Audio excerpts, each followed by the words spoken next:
Joe Biden's national lead has dipped to below 7 points for the first time since June 5th. According to 538, as of 5 p.m. Eastern on September 16th, 2020, Joe Biden's national lead is at 6.9 points. Ever since the Republican National Convention conducted from August 24th to August 27th, the former vice president's lead has continued to narrow. One day before the convention, which was August 23rd, he had reached an all-time high, 9.2 points ahead nationwide. And just for reference, that is 2 full points higher than Barack Obama's popular vote victory back in his 2008 landslide win over John McCain. And so by all accounts, Biden was en route to a blowout win over the incumbent president Donald Trump. States like Texas and Georgia were considered toss-ups, with Biden even polling ahead in a number of polls conducted there. So basically everything was going in his way. However, it's all been downhill since. He has lost over 2 points off his lead in a matter of about 3 weeks.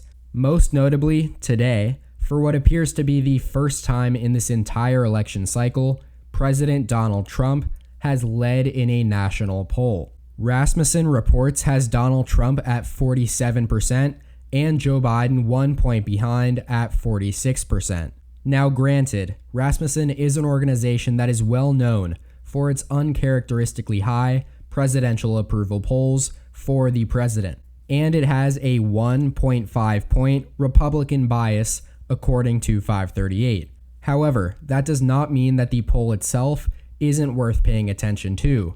Outlier polls are outlier polls. Yes, that is 100% true, but they can still tell you something important. It is no secret that Trump is starting to overperform with minorities, specifically Latino voters, and that is definitely contributing to his bump in polling over the last few weeks. But the real question is, what is causing this shift? Could it be that the violent protests we've seen dominate the news cycle over that time span has scared away voters from Joe Biden? Is it that Trump naming Biden as part of the radical left is having the kind of effect his campaign anticipated it to? Or is it that all of this is just an outreach issue for the Biden campaign and something that will resolve itself as we inch closer to Election Day? Or maybe it's some combination of everything I have just mentioned.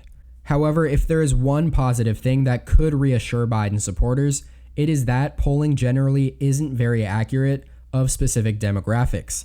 There were polls in 2016 that showed Trump winning over 15% of the black vote, and he only ended up taking 8%. So just make sure to think critically when looking at polls and any data in general. Do your own research on the real meaning of the statistics that you are looking at, especially with modern media becoming so effective at displaying the same data but showing different results. But that being said, that is all for today's video. I hope you all enjoyed. Please make sure to like the video down below if you did, as well as subscribe if you haven't already. Check out more content here as well. Thanks so much for watching and tune in next time. EP out.